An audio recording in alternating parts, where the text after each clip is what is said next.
ปั่นท่องเที่ยวด้วยเรี่ยวแรงเราตอนนี้สนามกอล์ฟถ้าเพื่อนจวบกับน้องดาจำได้เมื่อ3 มิถุนายนเมื่อ3 ปีที่แล้วเรามาถ่ายรูปกันที่นี่มีความทรงจำที่ดีที่นี่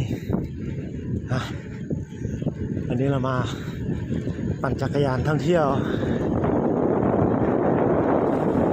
นี่คือเส้นทางที่คุ้นเคยสวนสัตว์เปิดเขาเขียวแหล่งท่องเที่ยวที่หลายคนอยากจะมาเที่ยวหลายคนเดินทางมาด้วยรถยนต์แต่เราเดินทางมาด้วยจักรยานด้วยแรงของเราจักรยานแกลลอน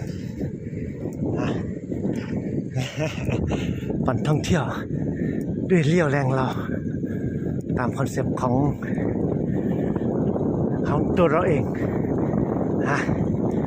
อีก1 กิโลเมตรข้างหน้าพี่เพื่อน